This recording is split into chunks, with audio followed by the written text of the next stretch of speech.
First thing I would like to ask you is something that I think is going to be super interesting for our audience. When did you feel you were ready to launch? Given the speed you had, when did you start doing something that someone could test or could be public somehow? Okay, So thank you so much. It's a pleasure to be here to tell about this quickly story about Linker. And then we are a bank account for SMB companies. And then everything that we are building and we are trying to help other founders, it's linked to the bank account. So the bank account is the hub of our product. So we just started to offer our services, our products to the clients after building the bank account to put money and send money and to send boletos. Boletos is a very specific product in Brazil. It's like an invoice. So you need to have an account to send boletos to the clients and then receive the money. The debit card that we have and the online card that we have is linked to the account. So we started with the bank account, the regular, very basic bank account. Thanks. Hello? Thanks, Rosa. So I'm Dileep. I'm the founder and CEO of Jeeves, and it's my first time in Brazil, so it's great to kind of see everybody here. So I think the question is interesting. So when we looked at Jeeves, or even before Jeeves, I think when you're starting a company, you kind of have to look at like what macro trends you're building on. Because my personal view is it's better to build something in a larger space, even if it's something small, than something big in a smaller space. Because most times you're going to end up pivoting in some form. And if the space is big enough, you're going to end up at something that has a lot of value. So with Jeeves, the idea was simple, which is companies are growing international much quicker. Every company by default is some form of global, whether it's paying one employee, one contractor. You start a company in Mexico, you're going to end up in Brazil or Colombia. You start in Brazil, you're going to end up in Mexico, Colombia, and so on, right? So it was a very common thread that we were seeing. And then for us, banking is still specific to a country and a currency. And so that was the central thesis. But then if you're going to build something, one of the core things that I've kind of advised entrepreneurs is take out all the variables, right? Get to basically a black box, right? Nobody really cares about your product. It's basically what is the value you're providing to the end user. So if your product is a spreadsheet or the most complex AI, it doesn't matter. So get it into a black box form, provide that to the user. Does the user find value? And then start building from that. So for us, that product was the corporate card. And then now we provide payment rails, we provide working capital loans, we provide 12 months. Eventually we'll do deposits. But you have to find that one starting point that has the least amount of variables, and then show that you have some form of product market fit. So that's how we looked at it at Jeeves. So I'm Andres from Colombia. For us, at least at Rappi, it was kind of like luck. We started off with a different product that was similar to Instacart, and we were about to go bankrupt. So we decided to add a whole bunch of restaurants, and then it just blew up. But in the other area where I have experience, which is starting companies from zero, I typically don't find the question, when are you ready to launch? It's an individual one for a founder. It's are you ready to get married? It's very personal, right? And then just echoing what you said, typically when I do investments, at half the time people pivot. So I really like the thinking in terms of the space. And more often than not, I'll give someone some money and go, I really hope you change that business. But here's the money, because I'm very founder driven. I just invested in the team because it's super early. That's what I would say. I think just one thing to add to that, I completely agree. But for me, it's team and TAM, right? So you get the team and then the market, and that covers the size too. But I just do 100%. team. I ask because sometimes when you talk to founders, they are a little bit ashamed. It's it's not ready yet. I don't want people to see this. I think we need to embrace the done is better than perfect. And sometimes it's difficult because of the self-awareness you have about what you do, right? No, but I think it has to do with the fact that you're Argentinian. So when you talk to Argentinian founders, they're very product driven. and they want like what I've seen, a whole bunch of products that are really tight. So whenever I do investments in Argentina, like the product is fucking amazing. If you talk to people in Colombia, they'll sell whatever. It's like just sell it, and eventually we'll build it. And that's how we build. Talk to anyone here at Rappi, they just sell stuff and then they start building. So yeah, that doesn't apply to Colombians as much. But I do agree that sometimes people are nervous about it. And there's a saying, right, in Silicon Valley that if you're proud of your product, you took too long to take it to market, no? Yeah, but the first version of the bank account was terrible. Just to receive money, we didn't send money to everyone. So, but we needed to start. I prefer to start from somewhere that don't. So, but I was shamed for sure. Okay, good. Also, to go that fast, you need fuel, right? So busy money is our fuel in startups to go from point A to point B as fast as you can. How is it to raise money when you are going that fast, and what's the relevant data that you need to show? How do you define your goals and milestones when you are going this fast in order to lure VCs? Yeah, I guess like we can talk to this. So I think the way to look at capital is it's a resource, right? So when you start, you're trading off capital and time, right? If you're 5 people building something, you don't have capital, you have a lot of time, right? So you can spend time building out the different components of your company, go get the capital, then start executing from there. The whole point of capital is what is it allowing you to prove, right? If the goal is just to raise capital, it's not going to end up really well. And I think a lot of times, you don't need to raise capital, and you can have a much better outcome because you own a lot more part of the company, right? It's funny, again, we've raised a lot of money, but like capital is like a mortgage. You're getting basically funding, but it comes with terms. It's not free money, right? So like you're basically getting it in return for something else. So again, we're trying to build a global business bank in 24 countries. We need capital. Like that's core to our business, right? Just not something we can really do without a lot of capital. But that doesn't mean you need to have capital for every single thing. And I think as a founder, when you're starting a company, you should really think through, what it is that you are getting for that capital. Like what is the milestones that you can show there? In the beginning stages, seed and A, it's really product market fit, right? Because then you can get everything after that. But if you can't show product market fit, then it's very hard to make that jump. And the thing with product market fit is it's kind of like one of those things where you know it when you see it because it's so obvious that there's no way kind of around it. You usually use an analogy to say that. No, I used to say product market fit is like porn. You know it when you see it, but I won't say that anymore. I like it. Okay, what about you, Andres? I take fundraising very seriously. Like I take fundraising very, very seriously because now, given that we help incubate companies all the time, and we've done it like 15 times, like we've done many rounds of fundraising, and I feel that depending on the stage, it can get really hard, but I feel that fundraising is a full-time job. At least at Rappi, we would split the team in 4, so 2 would be front-facing, 2 would be back. We always had like a 24/7 room of designers and even data people. Like we took that shit very seriously.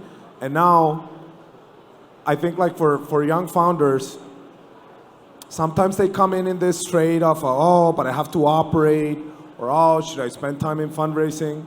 And I'd say it's just grow up. You do need to fundraise because you have 3 jobs, right? You need to set up the vision, recruit, and fundraise. You cannot take a third of your job seriously. So, of course, it's not money for the sake of money, 100%. Product market fit, for me, the definition is like when you have something that they snatch out of your hands. Like it's so obvious that everyone wants it. But as it relates to how do you fundraise when you're growing like crazy, split the team in 2, invest heavily on the fundraising side, and take it very seriously like your full-time job. That's how I do it. I think in your case it was a little different, right, Ingrid? Because you didn't raise any VC money. And I also like to listen to that because I think it's very unusual, but especially in your case. So you just did angels. Yeah, the linker's story is pretty fast. So we started to building 3 years ago, now 4 years ago, but when you sold linker, we had 3 years of story. So we had just one round from angels and family offices, and then it's I totally agree. It's a full-time job. And then we need to have a co-founder very good in the operations, so you can do whatever we need to, to fundraising in peace. Because it's hard. We need to talk with a lot of angels. Sometimes, especially in Brazil, I believe, sometimes the angel, they don't understand about startups at all. So we need to teach angels sometimes. No, there is risk involved, but it's okay. We are doing a very good job. Show numbers.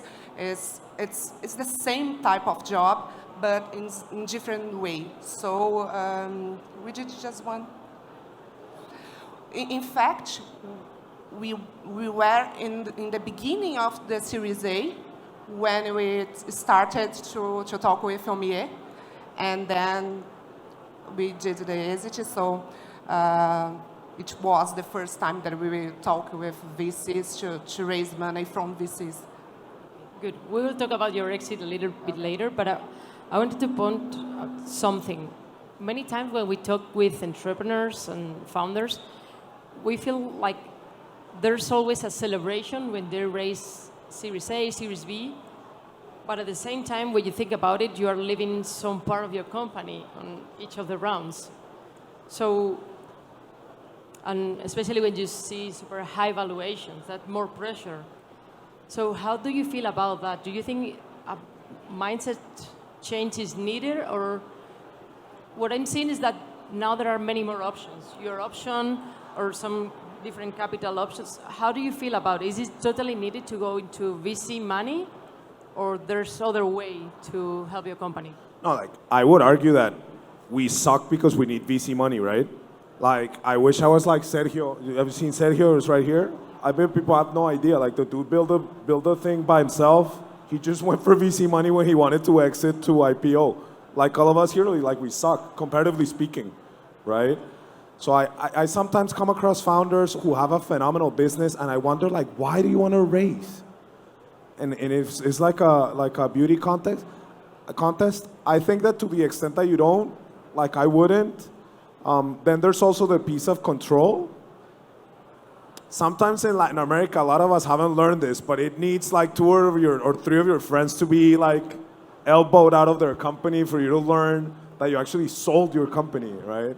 So I think there's 2 pieces that I wouldn't raise unless I needed to, and then you also want to have control. Like the thing that I would recommend young founders here is just talk to a few folks who have a little bit of gray hair. Ask them about control. Because in your first company, you just want for the thing to like succeed. You don't care how you incorporate it. You don't care how much you sold. You don't care anything at all. On the second one, you're like a little bit more serious. On the third one, you just want control. That's all you want, right? So I'd strongly advise for you guys to talk there. And the question of should I raise or not raise, for me, it's like I'm a little bit more gray hair. It's more a matter of control for me, at least.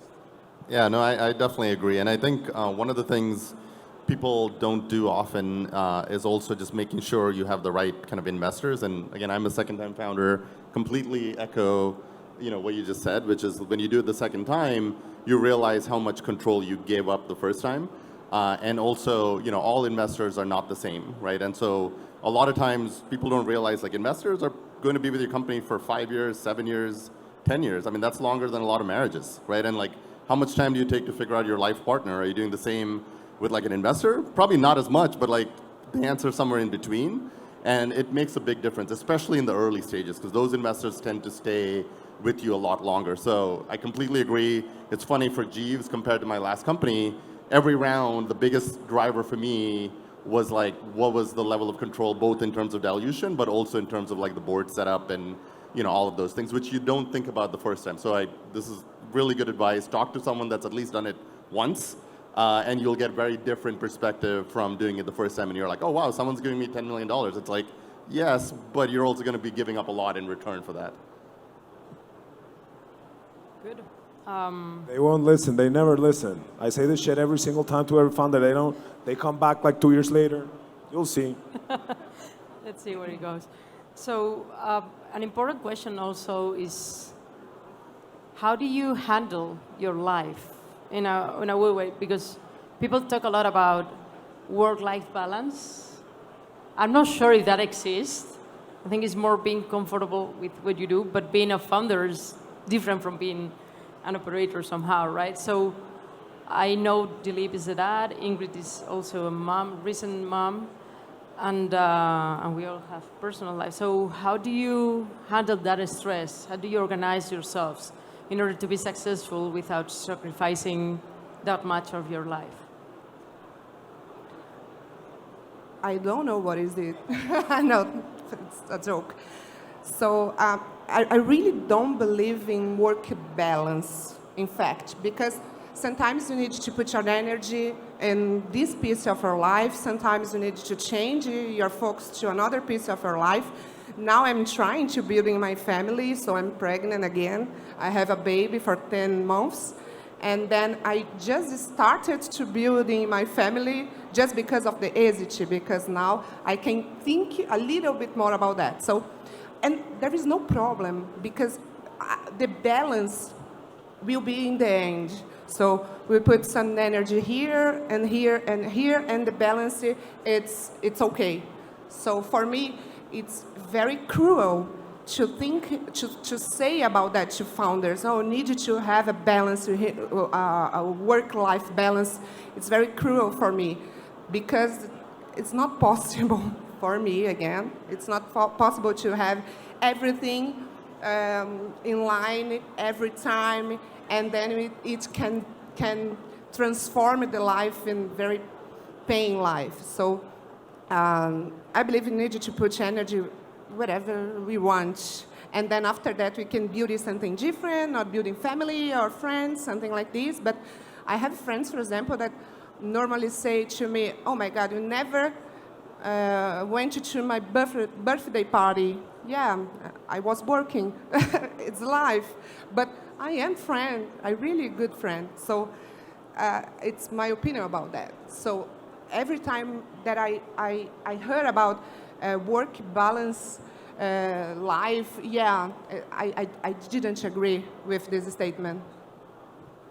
I kind of echo that. I look at work life as stages of your life, right? So, you know, when you're building a company, especially when you're starting it, you're the one that cares the most of the company, right? So it's up to you. You want to work, work. If you don't want to work, don't work. But you set the pace either way, right? So one of the things I ask people that I interview, especially if they're joining the executive team, is, you know, like, are you ready to get back into the fire? And it's fine if you're not. Like, I don't know if I want to start another company after Jeeves, and I probably need some time off, and that's fine, right? But like, when someone's coming in, especially this stage of the company, especially if it's growing quickly, like, every day is a little bit of a fire, and like, you need that energy to be able to do that. And I see it more as like, you know, arcs of life, right? There are stages in your life where you're ready to work very hard, and there are stages when I'm not. And like, that just depends on me. That's personal to me, and I'm sure it should be for everybody here. But I also think if it's your company and you don't set that tone a little bit, then it just starts dribbling down. And like, I have heard people with great work-life balance. I'm probably not one of them.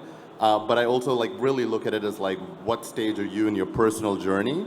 And especially the first like 2-3 years of a company, it's like a baby. Like, you need to give it full attention or it will probably not make it, right? And like, that's your call, right? And you should be ready for that energy that it sucks out of you, you know, like every day. And sometimes you're not there, and that's fine. And maybe you should take some time off and come back and build it. And so, again, this is one of the most critical questions I ask people I hire, especially if they're joining the executive team, which is, you know, if you're coming from another adventure at a startup that's very high growth, like, do you want to do this again? Because it is going to be draining. It is going to take energy out of you. And like, that's a personal decision, you know, that you need to make before you join another company like that. So I don't know, I see it in that like perspective. Yeah, It's an option, right? yeah. I really like the view on stages of life. In the earlier stages of life, I remember people, I would do a lot of interviews Saturday. Because if you didn't interview Saturday, what the fuck am I going to hire you?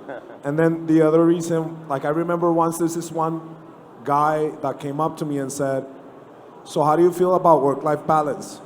We were working really hard. I had this gut reaction. And it's like, what work-life balance? It's life and it's Rappi. Like, are you in or not? And that's exactly how we did it. Like later on, it changes and you start getting chill. And it depends on the company, right? Like now that I do investing, dude, I'm supposed to eat healthy, work out, make right decisions. You know what I mean? So it's like a very different mindset. But the other thing that I would tell young founders is that, like, you're the founder, you set up your schedule. Like, there's nothing easier than setting up your schedule as a founder. If people are pulling you in a bunch of directions, that's your choice. For instance, I suck at email. That's my choice.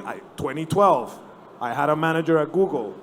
He expected me to answer a shit ton of email and like follow the conversations that developers had on email. I was like, I'm not gonna do that.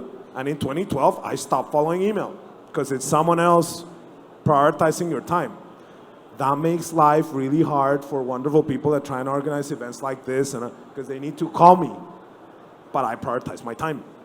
And you can do the same because it's your little kingdom. It's your company. So there's no such thing as work-life balance in my view. But if you're a founder, like just arrange your shit.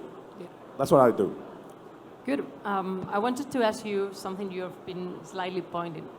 Is this key hires at the beginning? Because I suppose that growing this fast, when you're looking for a specific profile, is going to be like expiring very quick as the company evolves, right? So how do you hire and how do you see the evolution of that people at that very early stage that became like later stage very quickly? I think that's the single most important thing to me, the talent. And everyone says people, people, people, but there's nothing more important than your hires. And young founders also sometimes don't realize it, but like a massive company like Jeeves, or like it's growing like crazy, it's like 5 hires.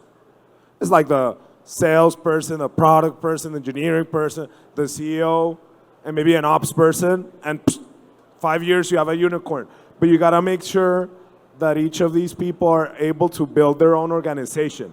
If you hire a whole bunch of junior people, and I don't mean junior in terms of years, I mean junior in terms of the ability to build a business. So I only hire when we're doing for the top company, for the top roles, people who can build an organization. And then sometimes you get really lucky and you find some folks that are able to grow into roles and that grow up like really quickly. And those ones, dude, they either work for me for a decade or I invest in them with my eyes closed. I know 10, I'm invested in the 10. And 1 works for me and is leaving, so I'm investing. Just a thought on that, kind of echoing that. Our first executive hire, C-level hire, was actually the chief people officer. And it was such a, expansion of my skill set, right? And because that, for me, especially for the type of organization we're building, like you need someone that has done this before, someone that's very good. We, had to convince her to join us, but it depends on the company, it depends on what you value. But as you get bigger, it becomes just more and more about who you're hiring, right? And so when we started Jeeves, one of the decisions that I made was we want to have exceptional people talent. Like we want that org to be like a center of excellence for the company. And so we invested in that. And like this was different from my last company. And my last company had 40 or 50 people. Jeeves, the scale is just very different. So we knew just to get to what we're trying to build to, the people component has to come very quickly. And it is absolutely critical to the company. And so just echoing what he's saying, if you don't have the right people in there, you're not going to make it. And I don't know if you're going to get it 100% correct. But I do think the goal, for me at least, is to get 60 to 70% of that to be like real, like A++ players. I call it kind of centers of excellence, where they can sustain the org by themselves, and I don't have to be the one like generating that energy to kind of keep it going. And then the second part here, and I'm very curious kind of to hear your thoughts on this a little bit as well, is I've noticed as the company gets bigger, the skill set of that same person changes. Because in the beginning, it's really that generation of like making sure you can grow, but now it's really a little bit of running an organization. And a lot of times you don't have people that can do both, and then you kind of have to like, jump up a level or find the right person, etc. And so we're going through that a little bit right now as a company. What you need to do, man, is just hire people that you can have different skill set. You cannot lose the pushing. Yeah. Like people push. I used to drill every executive. It's like, what's your job? And they start describing, your job is to push. If someone gives you like, I don't know, we grew 10%. It's like, where's my 12th? Yeah. Or I opened that country. Like just the one, and you're just pushing. And it's an automatic response. So you can change the schedule, but you never change. My friend Guerrero used to put it like,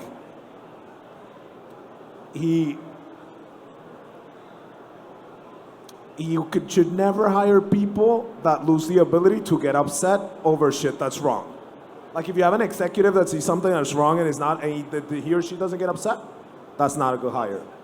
Like that's my rule of thumb. We just on that point, like if you're a startup, right, the things will go wrong. And like we have one of our values is like chaos is our opportunity. Like the whole point we're here is because there's an arbitrage between like legacy institutions and what you can do. And so speed and that ability to build in that gray area is your biggest strength. So like, yeah, if you have a executive that's not okay when things go wrong, that's not a great sign because it's always going to be some form of that. Yeah, I really hate the micromanagement. So since the first beginning of the linker, we hired very senior people. So for example, nowadays we don't have interns, not because we don't want to have, but we believe that we needed to keep a small group, but very senior and very professional group, and then self-management itself. So for example, for us, it's very, very important to management yourself, your job. I don't want to be the person that will do the micromanagement to check everything. So they need to work alone and well, for sure. Good.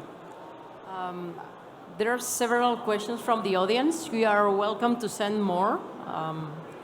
And there's one I really like. Some other are like repetitions of what we already wanted to ask, but is if you had to start over, what would you change? When you look back, it's not a regret, but it's more like if I started now the same business, I would have done this differently because now I have this knowledge or I learned this. So what would you have done different if you started again? I've thought about this a lot.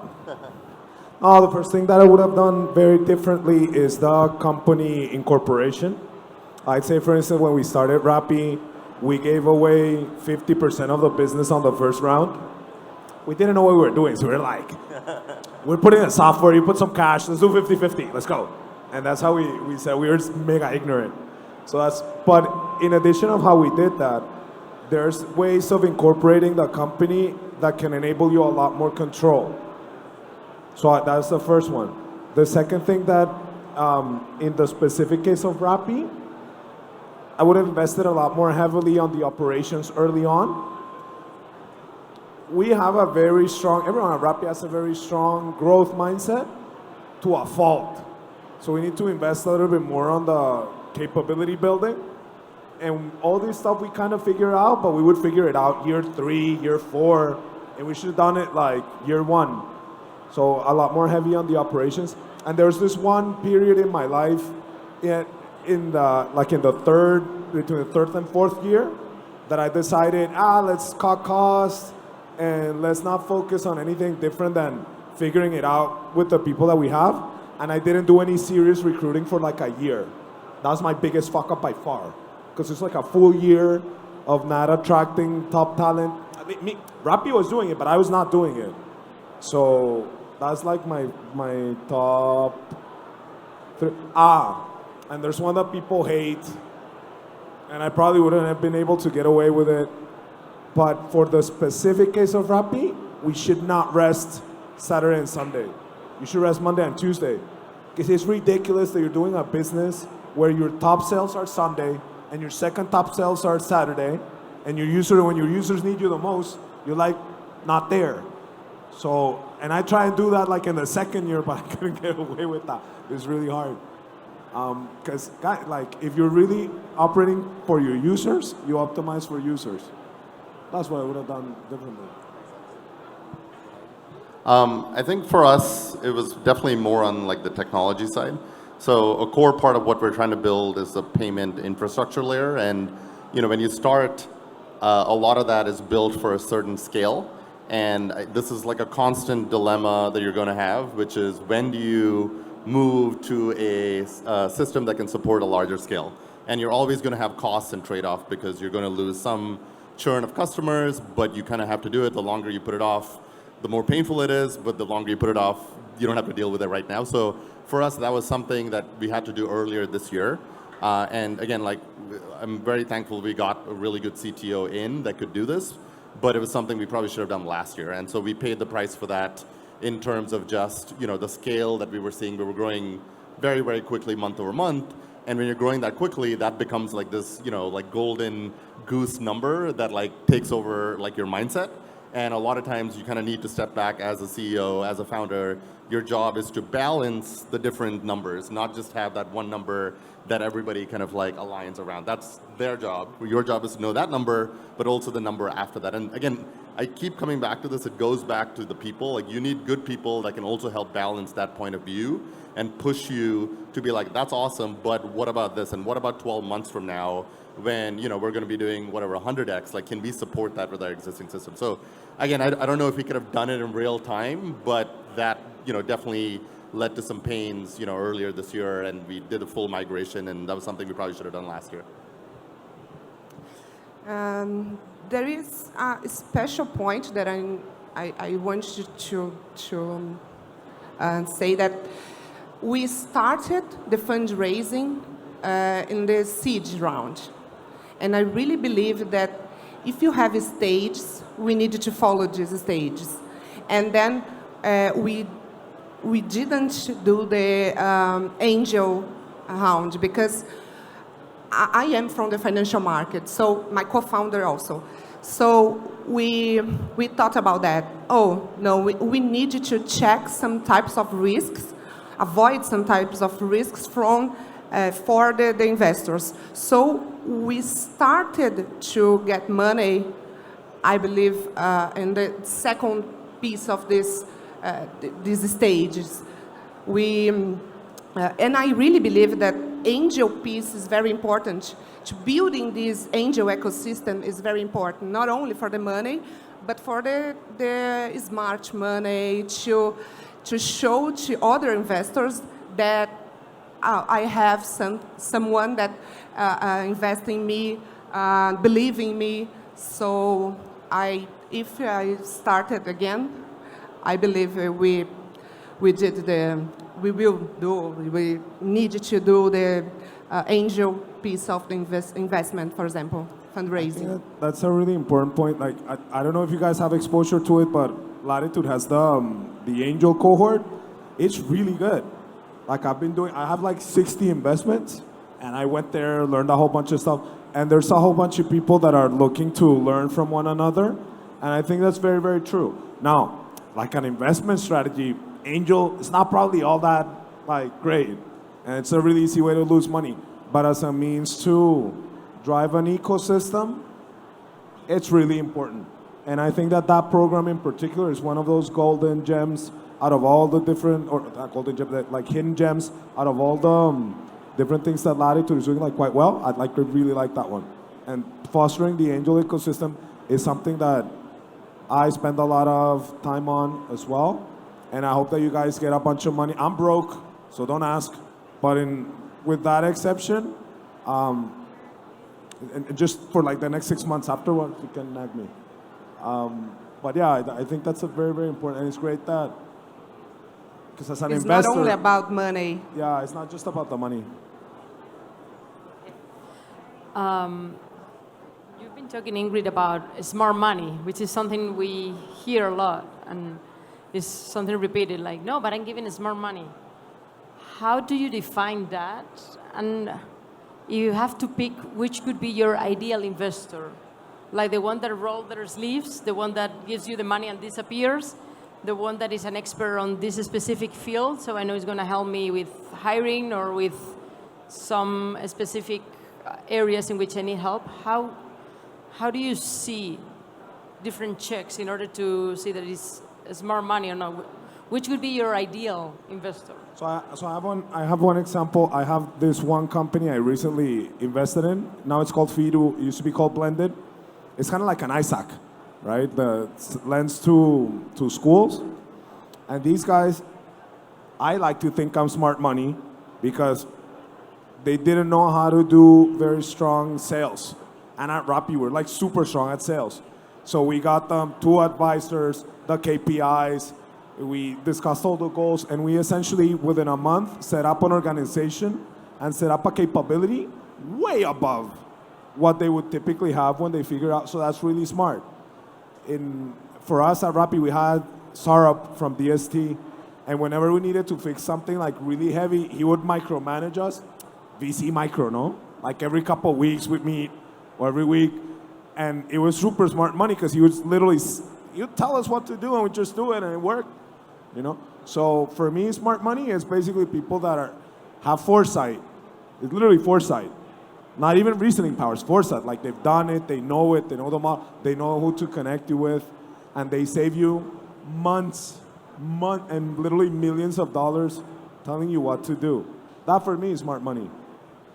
So I have 2 thoughts on this. So one, I think when you construct your cap table, there's a little bit of kind of art and science. So the way I think through it, and different founders have different opinions on this, is I like having people from different backgrounds that are invested in the success of Jeeves. And I really try to set up the next round in the last round. So it's got an investor for whom this round is a small check, but like they're eyeing the next round, and now they're invested. And now, you know, the biggest thing investors look for as your company grows is you say something and you do something, what you said.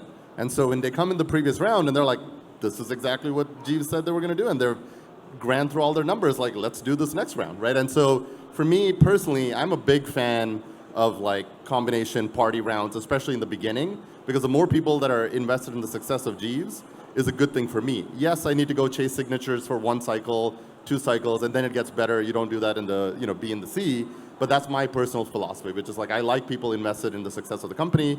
I like investing with a view for the next round. So when I construct the last round's cap table, there are already people in there that are like my perspective of like, they can do the next round. So that's how I look at it. And then just to your point, like for me, the people that have been the most helpful, not really correlated to check size. Like it's weird. You'll get people that do 5K checks, 15K checks, 500K checks, and they've been way more helpful than like 20 million checks that we've got. And that tends to be a distinction of like, for that person, is this an investment that, I don't know, has some value to them, has an output for them, is an area that they're like specialized in. And it's very hard sometimes when you like fill the cap table with people that you think are going to be helpful, and then it tends to be not that person, it tends to be completely someone else. And I have maybe 4 or 5 investors that I text on a weekly basis, and no correlation really to the check size that they put in versus like leading around or not leading around. But that's just my perspective, and I think different founders look at it differently. Yeah, I believe the best angel will be the one that open the right door for you when you need. And then I really believe in diversity in this pool of angels, not only diversity for gender, but backgrounds, type of industry. So for example, I am from the financial market. It's normally to link it with people from the financial market, but I believe when you are building a company, a complex company, we need to talk about HR, we need to talk about technology, we need to talk about a lot of other topics. It's not only for financial market, not only for financial. And then I really believe that this type of diversity can bring a lot of good things. And then to open, for sure, the right doors, to present to you the right people, to a VC, for example, for the next round. And then I really believe that the best angel will be the one that responds you when you need. So not only to send you the reports each 3 months, for example, no, but we need something, we send it to them that we need something, and they respond to you, I can help you. This is the best one. Good. There's a question from the audience that I really like, and is, when has thinking big hurt your business? Never. No, I don't. I don't think. I think that well, you got my gut reaction. I don't think there's ever a time where thinking big hurts your business. Like, I'm sure that if you go and following shiny things or something like that, you can lose focus. But from the last few years working with entrepreneurs, the one common denominator of the really successful ones is ambition. And ambition is thinking big. So if you think really big, like let's say if you aim for Mars, at least you'll leave the stratosphere, you know?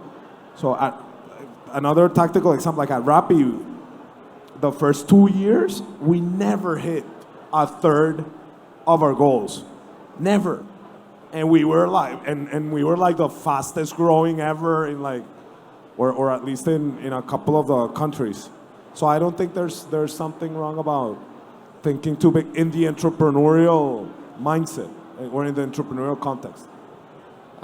So I think this, for me at least, there's 2 parts, right? There's the ambition, and I completely agree. Like, if you're starting a company, if it's a small idea or a big idea, you're going to be working pretty hard. You're putting in 20-hour days, so you might as well go with the big idea because, again, it just gives you more room to land on something that hopefully is, satisfying intrinsically, extrinsically, etc.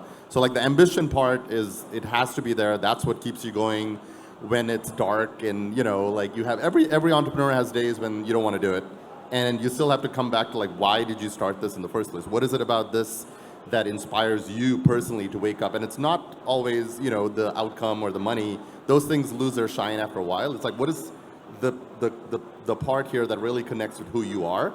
And for me, that comes back to this form of ambition. What do you want to change, right? So that I don't think you should remove in terms of thinking big. I think where it can hurt you is tactically, which is if you don't prioritize and you're like, okay, we're thinking big and we're going to be doing, I'll give Jeeves examples. We're in 24 countries. What if we were in 48 countries, right? Are we going to be doing as well in the 20 countries that we operate in, right? And so that's where I think a big part of your job as an entrepreneur is prioritization. Every stage of the company, there's one function that you have to be really good at, right? In the beginning, it might be product, then it might be marketing, then it might be something else. That's how I look at it. It's what is your core function at this stage of your company that you as a CEO need to have your pulse on? And that changes as the company grows. So in the beginning, we didn't have marketing in-house. It was an agency. It just wasn't critical to our success. It was just product. We had to build this product. We had to build this layer. That was all we were investing resources in. And then that changed as the company moved. So for me, that's the only place that I see where thinking big can kind of hurt you, which is, do you prioritize correctly, what you need to do to get that product market fit and that success? I really believe on we needed to think big and ambitious, for example, but I really believe that we needed to focus on the problem. We wanted to solve this problem. We validated that all the people have this problem. So I believe that we have the combination of ambition and love the problem is the best way to think big. So we would say ambition plus planning or prioritizing, right? So never lose that. There's also a question that some people sent and they voted is, and I think it's related to ambition, but they're asking it the other way around. And they say, should Latam founders go or think global from day 0? I don't think so. I think that on average, in Latin America, we kind of suck at thinking global. I think that's changing a little bit now with crypto, which I think is really, really cool. And it depends on the regions. So let's say, for instance, in Argentina, you see some companies that are quite global. There's some in every country. But my experience have been that we always start thinking Latam, And sometimes you look at the product and you go like, why? You know, it's like it could be more. So I think that like the one thing that I would improve in our ecosystem, and personally and to some of the other folks, is to start believing that you can pull off businesses that are global and not just regional. And some folks have done like a really good job, like at Gym Pass or some of the like Auth0 guys and several others. So yeah, I don't think we think as global as we could. And that's the one thing that I would change in Latin American mindset.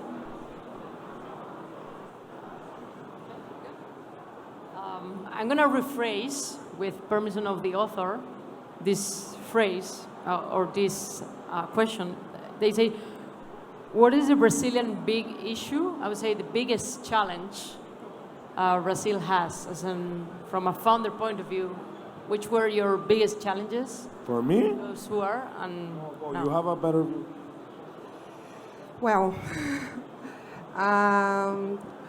our focus in Linker, it's the financial piece of SMB companies. So this is a big issue. We need to open the financial market for smaller companies. But as founder, I believe that we have a lack of technology people. Then, especially in Linker, we need people that they need to know about financial piece. And then banks, they have a lot of money to hire these people, and then we compete with these guys. So for us, it's very difficult to hire people with the right salary, with the right skills, and then compete with banks, for example, big banks especially. I think I may get in trouble for this one, but I think that Brazil is like two countries, right? It's this one country that has this massive economy with exceptional entrepreneurs, with a shit ton of innovation, with a central bank that does PICs. And it's the same country, but this other country has a lot more entitlement, like a lot more correction. You see it in the demandas trabalhistas, like in the lawsuits. Like I'll give you a story. In Colombia, for instance, people work really hard. They have a saying that says, "God favors those who wake up early." So we have 7 a.m. meetings at times, right? You would get interns, as opposed to you guys. Like we built Rappi with interns. Just the people didn't know they were interns. And here, when you would get interns, I remember there was 2 interns that they basically were trying to leverage us. They threatened to sue. Like 2 interns threatened to sue for extra time, for like 3 months of work. And for the life, like I could not understand. This does not happen in Peru. It doesn't happen anywhere except here. And I see that there's this kind of like very strong entitlement in the society at times, and you see it in the leyes trabalhistas. So that's the one, and I'm not against in any way protecting workers, and I'm not against in any way, and I think there should be a whole lot about that. But when it comes to the mindset, that second country, like I'd never seen anything like that. Even in Argentina, you don't see that. Yeah. Good. So Ingrid, we are talking about going fast, and in 3 years you sold your company, right? So how did you make that decision? In fact, we like it so much, OMIE, because we have the same proposal. So, for example, OMIE is a management software for SMB companies, and we are a bank account for SMB companies. So, businesses are very linked to each other. And then Marcelo Lombardo is the CEO, is an amazing guy. We've fallen in love with him. And then it's not an easy decision. I was pregnant, 8 months pregnant, due diligence, a lot of things to do, the operation. And then we look each other, the founders, the co-founders, and is the right time? Yeah, it's the right time. Okay, let's do it together. And then I believe that together we can go faster together with Filmier. So is this the decision? Simple as that. Okay.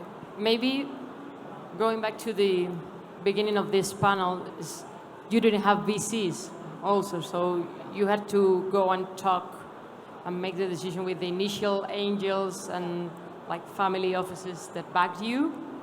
So I guess that if you had raised Series A, Series B, it would have been a very different conversation, right? For sure, yeah. And then the idea was, okay, we are a regular bank account. We need to building something to complete our product portfolio. So management system is something that we need to building. So we have now a management system together with Filmier. So it's very strategic for us also. Good. So I want to rephrase this question for both cases. How do you envision the future of your company? Because there's always like the pressure of IPO or go and sell it, but I guess there are many options right now, and it's not that easy, and it's not that like 0 or 1, right? So how do you envision like next phases? I mean, I think with this, market that we're in, which I think is a good thing because it forces survival, right? So you kind of have to build a business that is going to survive or it's not going to survive. So for us specifically at Jeeves, we are in a pretty good position on the cash side, but like really what we've been focusing on is like how do we build this to a point where if we do look at the public markets, it's rock solid, right? Like we don't want to go to the public markets until you're basically being asked to go to the markets, not someone's, you're going and asking to get there. So for us, that's the focus, which is the next 2, 3, 4 years, really focusing on getting kind of the unit economics tighter, getting to 100 million, 200 million, 300 million revenue, and then taking a look at what the market is. Good companies will always have options, and that's something, like I've talked to many founders, some that have gone public, and it's always been the same kind of phrase from them, which is like, you build it to go public, then you make the decision if you want to go public, not the other way around.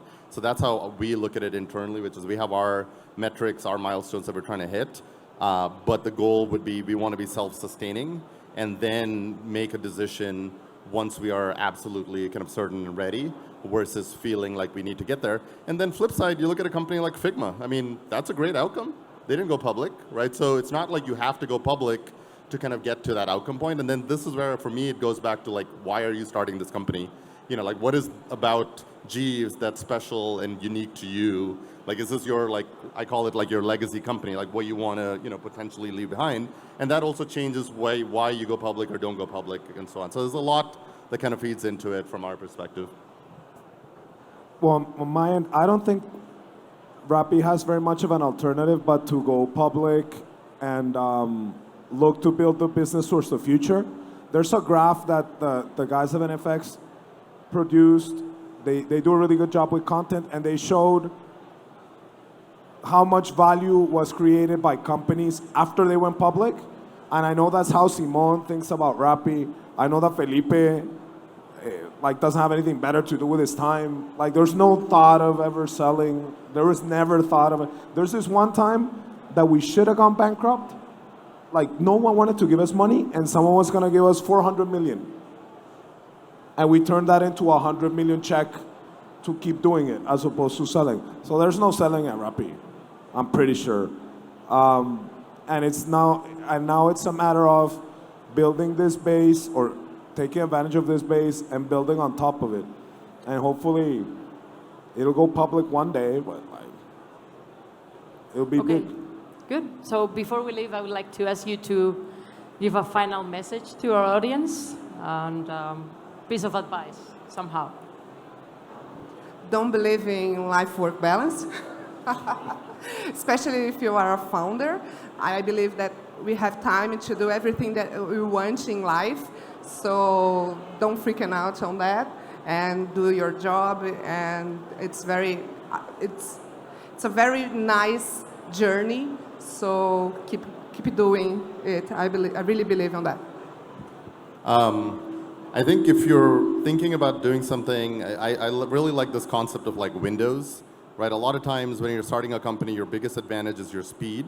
And windows, people think that they're always open, and they're not always open. So what happens is you are like, I have this thing I want to build, you keep building it, and the window itself has changed. And you see this in every market, right? So what I would kind of encourage folks to do is like, if it's something you're passionate about, and like really passionate, the hard part is like a lot of times they're ideas, but like you need to find that thing that you want to build, even if you don't get funded, even if no one else wants to do it, it's just something you wake up and you're excited to do, because that's what will keep you going. And then I would encourage people to do it as soon as possible, because that window itself is going to change. And like if you take 2 years, you're now building for a window that was 2 years ago. Now there's a new window, and someone else is building at that window. So for me, that's how I kind of look at things. It's this concept of like a ticking clock and a window, and finding that middle ground where you want to do something, even if no one else wants to do it, even if you can't get funding. Does you, like waking up in the morning, do you have that build to like go do this yourself? Because guess what? Even after the funding, you're going to be the one that has to do that and keep the company going